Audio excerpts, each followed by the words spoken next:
はいどうも、車買うチューバーワンソクチューブです。ランドローバー新型ディフェンダー購入してました。すでに動画でも、告知はしていたんですけれども、知らなかった人いたら改めまして、新型ディフェンダー、2020年3月に私購入してまして、ようやくですね実車お目にかかることができました。新型コロナウイルスとかの関係でね、発表が遅れていたディフェンダーなんですけれども、6月17日にね、一部メディア向けに撮影会行われていたのに滑り込ませていただきまして本当にありがとうございました。実際にね買って納車待ちのオーナー目線でファーストインプレッションしてきたんですけれども、撮影時間がね1台15分というねかなり限られた時間だったので、ちょっと慌ただしい撮影になっていたところをご容赦いただければと思います。8月以降にはね実際ランドローバーのお店にもディフェンダーの展示車試乗車入るそうなんで、気になっている方は要チェックですよ。新型ディフェンダーにはですね3ドアショートホイールベースの90と5ドアロングホイールベース3列シートもある110という2つのボディがあります。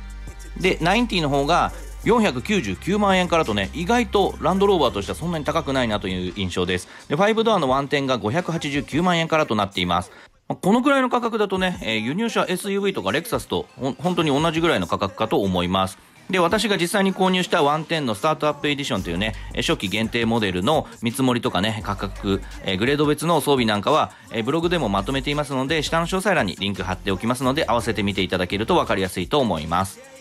納期がねかなりかかっているので気になる方はお早めにどうぞ。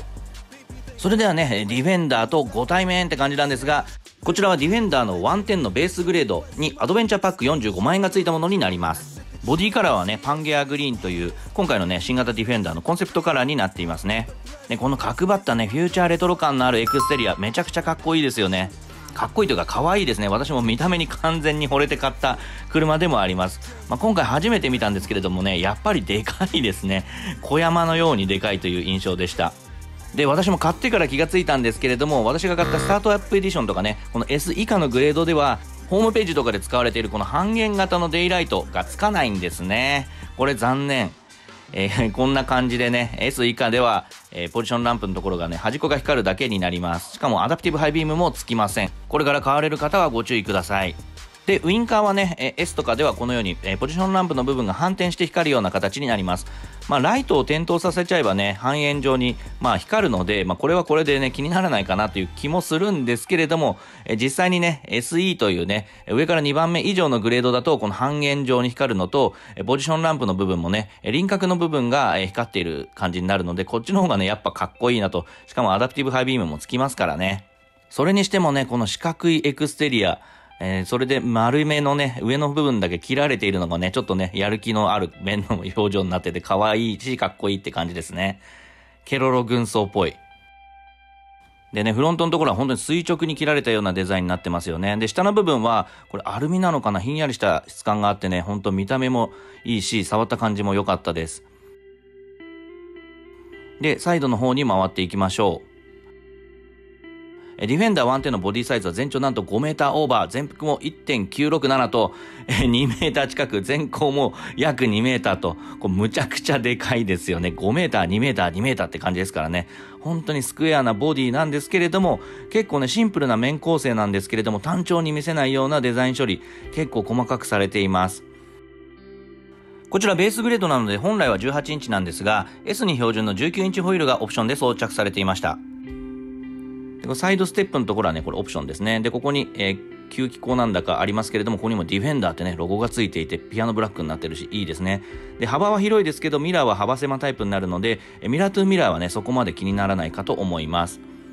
でここのね、サイドウィンドウがリアまで貫通するようなデザインになってますけれども、途中にねボディ同色のパネルが入るなどデザインはね凝ってますね。そしてね個人的にすげえなと思うのがこのリアビューなんですけれども、リアもねスパッと切り落としたような、鋭角なね、断面をしてるんですけれども、それでもね少し抑揚のある張りのあるデザインになっています。そしてこのリアコンビネーションランプもすごいですよね。ここなんかねほんとスパッと切り落としたような感じになってますね。これコンセプトモデルかと思うぐらいボディのね成形とね塵の合わせなんかも素晴らしいですね。でマフラーは下に隠されるデザインになっています。そしてねリアにタイヤ背負ってるのもいかにもね本格オフローダーって感じですね。水深最大90センチまでね耐えられるというね本格派ですからね。でリアウインカーはこんな感じに光ります。このねリアデザインもこれほんと秀逸だわ。これほんと見た目で買ったと言っても本当に過言じゃないですね。トヨタとか国産ばっかりじゃなくてね、たまにはこういう尖った車も買いますんでね。それにしてもねランドローバーのデザイン本当にねシンプルなのに、こう面構成が凝っていて、イボークの時もそうでしたけれども、なんともね物欲を刺激するデザインなんですよね。男心をくすぐるというかロマンのある車だと思います。リアもね断面がねスパッと切り落とされたデザインになっていて、これも秀逸ですね。ヘッドライトユニット内もね、ピアノブラックでこうブラックアウトされていて、このね半円状の目がね際立つようなデザインになっていますね。続いてですね、隣に置いてあったディフェンダー110の SE という上から2番目のグレード、こちらにエクスプローラーパックがついたものがあったので、こちらも合わせて見てみましょう。やっぱりねこのヘッドライトの方がかっこいいはかっこいいですよね。ぐぬぬ悔しいわ。こちらだとアダプティブハイビームシステムも備わっています。このね半円状に光るポジションランプ兼デイライトの部分ね、奥行きもねちゃんとなんか導入口みたいなのもあってかっこいいですね。でディフェンダーのボンネットにねロゴがついていて、ウインカーはこのように光ります。それにしてもねちょっとロボっぽい顔つきいいですよね。これ変形しそうですね本当に。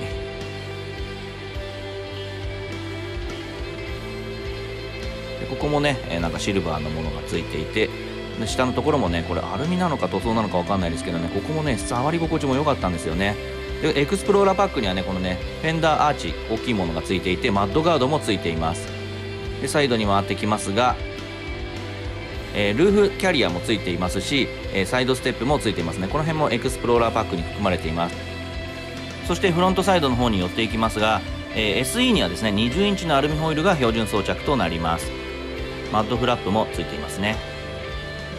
でフェンダーアーチも大きいものになっています。そしてサイドステップがついていて、こちらね空気を吸い込むんですけれどもね、反対側ちょっと取り損ねちゃったんですけれども、レイズドエアインテークという高いところから空気を吸うねパイプみたいなのもついていました。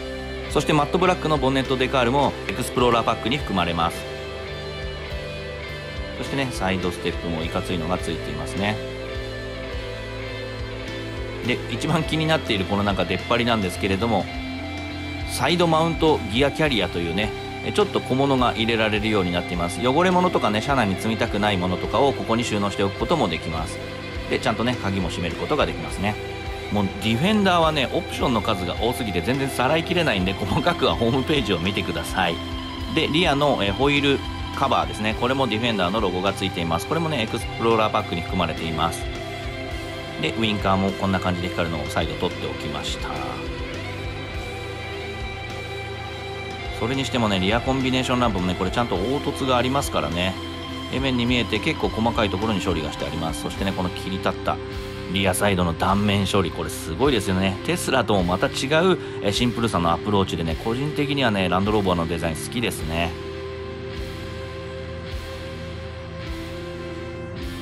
でマフラーは隠されるタイプになっています。マットフラップにもねランドローバーのロゴついてましたね。続いてインテリアを見てみましょう。ドアハンドルもねごっついですよね。鍵穴は見えるタイプとなっています。でドアを開けると結構ずっしり重いですね。このねドアの内側もなかなかデザイン秀逸でした。この辺ちゃんとソフトパッドになっていますし、スピーカーもねついてますね。でここはねあえてねドアのね内側のこうパネルのカラーを見せるようになっています。そしてねあえてこう六角ボルトみたいなのがね見えるようになってるのもデザインユニークですね。この辺も全部ソフトパッドになっています。グリップもがっしりしてますね。でウィンドウスイッチのところはねイルミで光るようになっているのもいいですね。でインナードアハンドルはこんな感じ、中は少しくり抜かれるデザインになっています。でメリディアンのねサウンドシステムこれ積んでるみたいですね。でさすがに下のところはハードプランになっています。でランドローバーはねヒンジは鋳造製ですね。ごっついのついてます。でシートなんですけれども、サイドの部分がファブリックになってて、中央がね逆にねレザーのような、撥水加工がされていますね。でパワーシートもついています。アクセルペダルは吊り下げ式ですね。それではサイドステップを踏んで乗り込んでみましょう。高さがね結構フロアの高さあるんでね。でドア閉めた音こんな感じですが、窓が開いてるんでねちょっと参考にならないかも。はい、すごい重い音がします。そしてねウインカーレバーとかはねこういうサテンメッキもね加色がされていて見栄えも良いですね。フルデジタル液晶メーターは SE 以上に装備されますね。はい、細かく見てみましょう。まずね、こちらも 10.25 インチの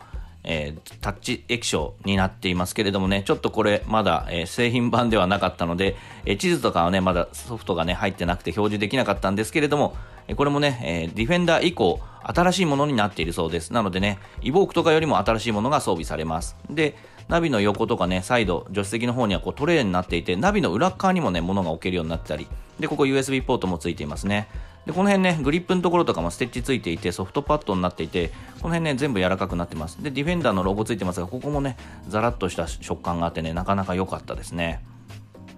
で、電子式のシフトノブの隣にスタートスイッチがありますね。シフトはね、グリップタイプになってますね。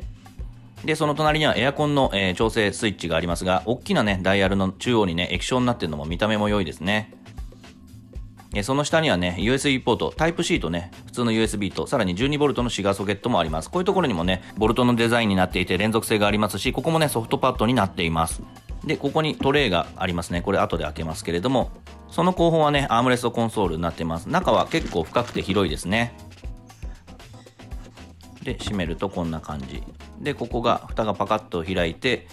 ドリンクホルダーがありますね。3つ置ける感じになっています。ショート缶も置けますね。で、助手席の方は先ほど見ましたけれども、グローブボックスを開けるとこんな感じ。中は起毛仕上げなどはされていません。そしてね、オーバーヘッドコンソールなんですけれども、フレームレスのミラーになっていますが、しかもこれなんとね、デジタルインナーミラーになっていると。これね、解像度も高くてね、見やすかったですね。で、ルームランプはもちろん LED、そして SOS コールなんかもついていますね。コネクテッドされてるっぽいですね。で、サングラスホルダーも完備されています。で、ステアリングホイールもね、これ新型衣装というかディフェンダー専用のデザインになっていますね。ここもね、先ほどロゴがついていたところと同じようにザラッとしたね、陶器のような素材になっています。で、中央にはロゴがついていて、ウインカーレバーとかにはね、サテンメッキの加色もしてあります。そしてデジタル液晶メーターなんですけれども、ベースグレードではね、アナログ2眼の中央に7インチぐらいのマルチインフォメーションディスプレイになります。これもね、中央に地図を表示したりできるんですけれども、今回ね、まだちょっとソフトがインストールされてなくて表示することはできませんでした。これもね、ディフェンダー以降新しいものになっているそうなんで、またイボークなんかともね、違うんだと思います。そしてステアリングホイールの右側のところにもね、ちょっと物置があって、電動パーキングブレーキ、そしてディフェンダーにはブレーキホールドも完備されています。これね、ありがたいですね。で、バニティミラーとバニティランプも完備されていると。いや、なかなか装備充実してますね。ハザードランプはね、上についてますね。で、フロントのね、ボンネットの見切りめちゃくちゃいいです。続いて後席を見てみましょう。グリップいかついです。で、後席ドアの内側も全席同様質感すごく確保されていますね。この辺も全部ソフトパッドになっていますし、ボディのね、カラーが見えてるのもいいですね。そしてね、ボルトもついています。で、ウィンドウスイッチは、イルミがついていますね。で、スピーカーもあって、ここはちょっとドリンクを置くには浅いかな。それではね、後席乗り込んでみたいと思いますが、足元全部フラットなのはいいですね。やっぱ SUV として。で、フロントシート、ちょっとね、前目にセッティングされていますが、この状態だと拳4個もあります。ただね、ちゃんとしたポジション取れば拳3つ分ぐらいかな。それでも十分ですね。で、全席背面には USB ポートも備わっていました。で、この時はちょっと電装がつかなかったんですけれども、エアコンのね、調整パネルとスイッチがありますね。そしてね、シガーソケット、USB、シガーソケットと、電源はめちゃくちゃ豊富にありますね。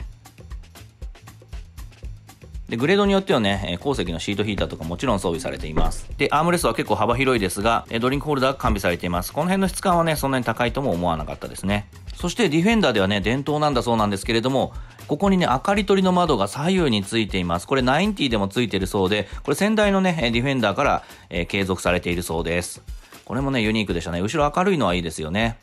で、全席全景はこんな感じになっています。で、続いてラゲッジスペースを見てみましょう。開けるとね、ここディフェンダーのロゴがあって、ここ多分三角板が入りますね。で、ここにもちょっとトレイがあって、こちらね、5人乗りの仕様になっているので、3列シートはないものになっています。で、床面とかもね、防素材になっていますね。で、これちょっと開ける時間がなかったんで開けられなかったんですけれども、後席は4対2対4で分割加藤になりそうですね。で、こちら隣にあった方の、3列シート仕様ですね。26.2 2万円で3列シートをオプションとして付けることができます。それではちょっと乗り込んでみましょう。よっこら小一。やっぱね、さすがに3列シートの乗り込みはね、楽ちんというわけにはいかないですね。床面も高いんでね。で、こちら、大型のね、ヘッドレストついていますけれども、これね、どうやらラゲッジ側からじゃないと、ちょっと紐を引っ張らないと倒せないということで、ちょっとお手伝いしていただいて、ヘッドレスト倒していただきました。この状態だとね、さすがにちょっと座れないので、やっぱ実際に人が座るときにはヘッドレストを立ててないといけないですね。で、こういう3列目にもね、ちゃんとドリンクホルダーとかエアコンのね、調整スイッチとかシガーソケットとかエアコンの吹き出し口とかまであってね、結構ね、快適性は高そうですよね。で、2列目シートを一番前にするとこのぐらい、さすがに広々とはいかないですけれども、拳1個分ぐらいのスペースはありますね。で、足元がね、結構狭いですね。つま先の置き場がないような感じはありますが、想定してたよりは割とちゃんと座れてるという感じはあります。で、隣のシートをね、2列目真ん中の状態にしてもらった状態だと、こんな感じですね。一応足をガニ股みたいに横にすれば、座れなくはないと。で、隣が、一番前にした状態で、こんな感じですね。真ん中にしても一応座れなくはないですね。2列目と融通をどう取るかっていう問題だと思うんですけれども、一番前にするとね、2列目が今度ちょっと狭そうですね。